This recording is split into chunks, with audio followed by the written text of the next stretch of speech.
Here's a scenario. You have a whole binder or whatever full of documents, insurance documents or whatever, important documents that you keep and track. You could either store them via paper or everything's going a lot more digital now. But even when you've got it digital, saved in emails or whatever, you can't really search for that specific document with that specific wording. So that's where today's video comes in, and we will cover and tackle this issue.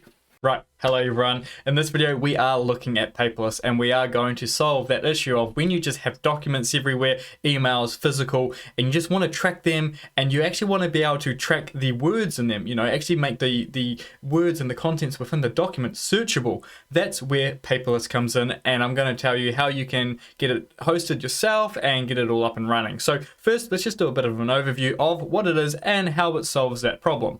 So what we're looking at here is just our simple dashboard. I've pretty much just got it all up and running, and we'll go into the specifics in a second. This is just more for the ones that just want to understand quickly on how it works. So let's say we have a document, and on the right hand side here under upload new documents, I can upload a document to Paperless. So let's do that. So I have a document here that I'm just uploading right now, and you can see it's just processing that document, getting it ready to get uploaded, generating a thumbnail for it, and it's done. So what we can do is I can click open document.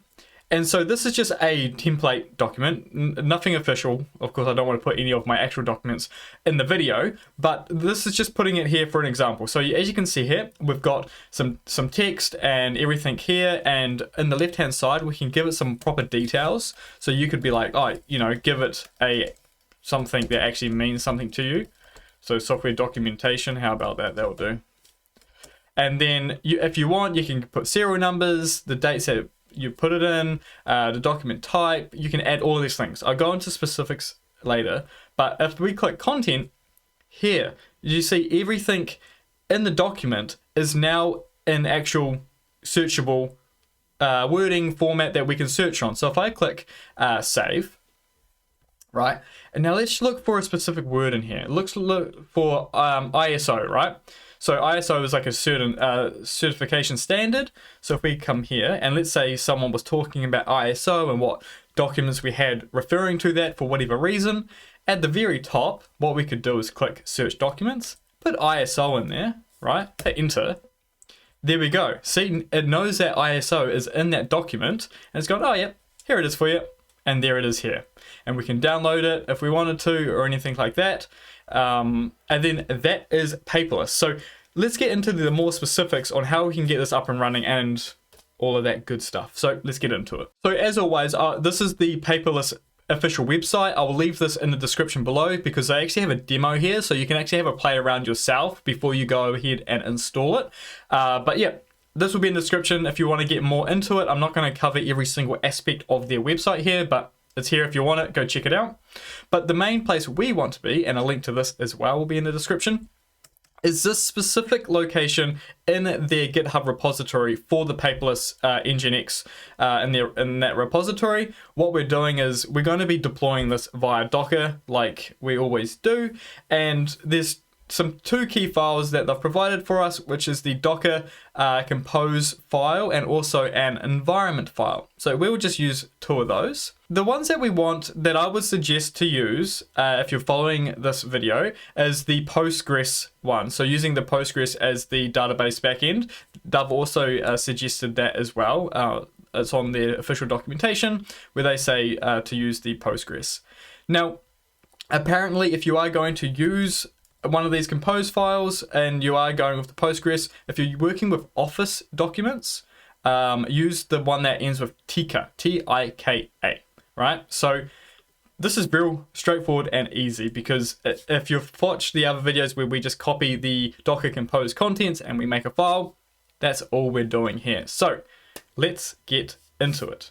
So what we're going to need to do is have access to our server where we're going to be deploying this. So this is my Electron Cloud server. This is where I will be running Paperless. And if you are curious, I lay out all of my Docker containers via folders. So I have like a folder called Docker, and within there is a folder for all of my containers, and it will contain all of their files and compose files and everything that they need. So feel free to copy that sort of way of managing your containers and their files.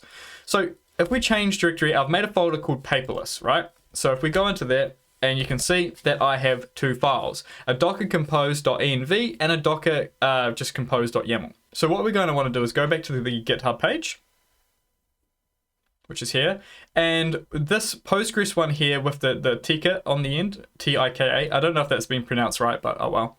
And all we want to do is on the right hand side here, there's just the copy raw file. So we'll just copy that, go back to our server, and then you just want to make that file, right? So just a nano and then docker compose, so hyphen compose.yaml, and this will make a file for you. Now, I've already got this file, it exists, but for the sake of this video, I'm going to remove all of these. So I can start from scratch as well and show you. So let's remove that one, and let's remove that one. So again, nano, docker hyphen compose, if I can spell, .yaml. And we paste that contents in that we just copied from the GitHub, right? And this is the compose. There's also the environment to go. So we'll just have a look through this and read, because there's some important information here. So at the top, I've just got a nice little explanation of what's going on here and how all the folders work, and also what port it runs on. So you can see here that Paperless will be running on port 8000, but I'll show you how you can change that if you like. And then it's talking about how it's setting up a database and all of that stuff here. So it's saying that Postgres-SQL is used as the database server because that's the one we've grabbed. And then it's also got Apache Tika and Gothenburg servers are started with Paperless. It's all configured, and it says here, these will provide support for consuming Office document, Word, Excel, PowerPoint, all of that good stuff. So if this is all a bit confusing, in a nutshell, all the additional using that Tika is allowing support for Word and all of that. Without it, you wouldn't have Office support. So that's all that's doing. And you can see here that they've just got another couple of steps that it's talking about is, you know, you can run the docker compose pull, run the docker compose run, and running this web server creates super user. So what this does here, this is a step. Once we've actually got it up and running, we can add a user. Again, I'm going to walk you through all of this. I'm just kind of covering what's in this file because it's good to know. And then we've got the actual core contents of the compose file itself. So we've got a Redis container there. We've got a database, which is our Postgres database. And you can see here that there's a username and password and all of that stuff. Now, when it comes to the password, if you're making this public and production and everything like that, make sure you're changing that password, of course. We've got the Paperless web server itself. And you can see here that it's depending on all the other services to be stood up before it runs itself. And then this is the port that we will connect to Paperless on. So it will be port 8000. Now, if you're already using port 8000, feel free to change that to whatever you like. I'm going to change that to 8095 in my example. So this here is the health check. So this is just going to check that it's up and running on, it can actually reach itself.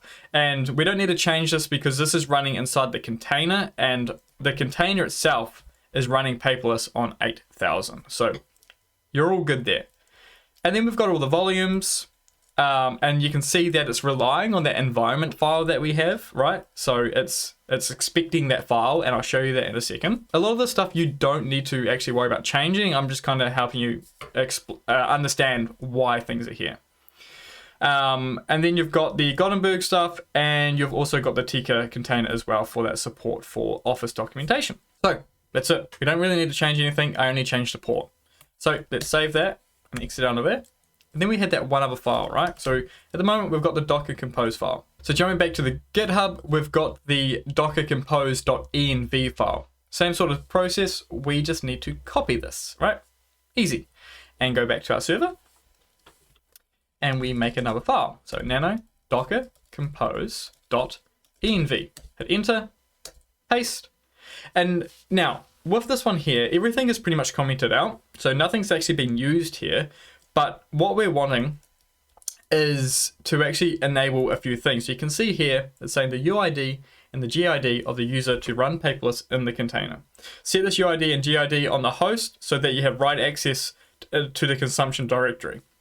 So what this is saying is your user, your local user on your server that's running this, will have access to the directories that are being made here. So by default, my user is ID 1000. So a lot of this will just work for you, but you can always confirm your ID for your user via a command, which I'll show you in a second.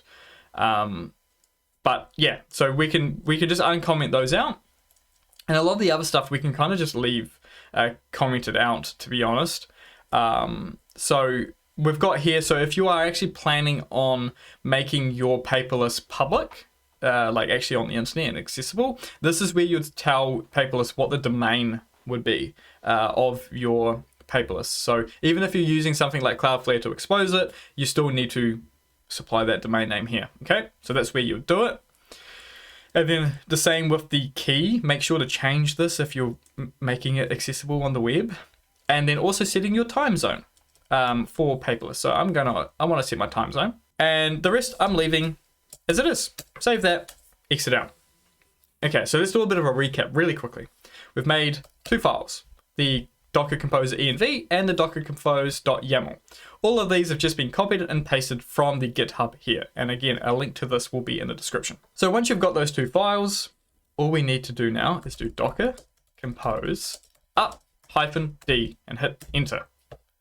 And it's going to create everything for us. And now we should have our container up and running. So if I just do a Docker ps-a and let's search for Paperless, there we go. So we can see that we have 1, 2, 3, 4, 5 containers that are part of the stack for Paperless, right? So all of these make up that service. All these containers make up the service for Paperless. And we can see that our health check that was there is up, starting at the moment. So if we search again, it's still starting. And now we know, it says healthy. Now we know our container is up, our Paperless is up, and we should be able to access it on port 8095. So let's try connect to it. So at the top here, I can search via the domain name. I've just set a local domain name for my server, which is Electron Cloud, but I could also connect to the IP address. So just the IP address of your server. And you can find that just by doing IP, ADDR, enter. I have a lot, so let's search for 192.192. There we go. So this 119 is the IP address of my server. So I can put HTTP // paste that in and port 8095, hit enter. There we go. But remember, we don't have a user. We can't connect. Now in that compose file, it told us how we can set up our user, right? So looking in that compose file, we can see it's saying, hey, look, run this command here, and this will set up your super user for you. So let's copy that and hit enter, run that. And it's just going to do some checks. And now it's going, cool. At the bottom, hey, what's the username? And let's just go TechDocs, hit enter. Email address, I'm not going to supply one, I'll just leave it blank. Password, let's set a password. There we go. And it says at the bottom, super user created successfully. So we can go back, just give it a bit of a refresh. So put in TechDocs as user, and we'll put in the password, hit enter. There we go. We have Paperless up and running, just like that. So again, we just needed those couple of files, make the changes that we needed, like the port and stuff like that. And if you're going to make it public, that's where you specify the domain name and all of that good stuff. Docker Compose up, just following the commands I did, and you'll be here. But if you got stuck at any point of that, make sure to join my Discord or just ask below. I'm pretty active with answering comments, so I'm more than happy to help out if you do get stuck, because there was a bit there. But yeah, we're in Paperless now, so this is where we can really start just to have a play around. So you see here, they actually have a bit of like a start the tour, so it will actually show you around. So if we click here, it's saying, you know, how the dashboard can be used, and then it's showing you can just drag and drop documents into this section here on the right hand side. And then it's actually just going to take us through everything. The document list, how you can do filtering, all of that's good stuff. I'll leave that to you though to have a play around to figure all of that stuff out as well. But let's just upload another document and let's just have a bit more of a look around all of this stuff. I'm uploading a document, which was that same document. It was just that template document. And we'll let that go up. So rather than clicking on open document, what I'm actually going to do is just refresh the page and then go to documents. And now you see it pop up, right? And we've got a couple of things here. So we've got the edit section. We've got, if you hover over this, this is just like a preview eye, right? So you can just quickly get an idea of what's going on. And we can just download it locally as well. But let's hit edit. And you can see here again, we can set the title, but we can actually do some other cool stuff. We can set permissions. So you can actually have multiple users being able to connect to this. So if you're just running this at home, or even maybe it's a work thing, you can set up users on who can actually access this. You can have groups and set up all of the user access and stuff like that as well. And all of that user and group stuff can be, if you click on the top right hand corner and go to settings, you'll see that we've got a few things here. So under user and groups, this is where we can add more people, or we can add groups. You know, if it's a work thing, you can have departments and all of that good stuff. And you know, you've got some other sections here as well. So you can setting up notifications, all of that good stuff that you want to configure. And all documents can be, you know, stored via tags, so you can track them that way. I think you get the idea. So that's Paperless or Paperless-ngx. I hope that kind of allowed you to understand how you can use this and the benefit. I review a lot of things and I play around and make videos on a lot of tools, but I think this one in particular is actually something I'm going to have around for the long term. Just being able to manage, you know, scan and documents, take photos on my phone. It doesn't matter how you want to go about it. You can just upload them here, and then providing that it's clear enough text, you should be able to search all the text within the document. Yeah, this one's here to stay, I think. But anyway, thank you so much for watching. Really appreciate all the support lately. Make sure to check out the Discord. Members, YouTube members get one-on-one support with me in the Discord if you need it. And then you also just got YouTube comments as well below. More than happy to help if you need it. But yeah, thank you so much for watching, and I'll see you in the next one. Bye-bye.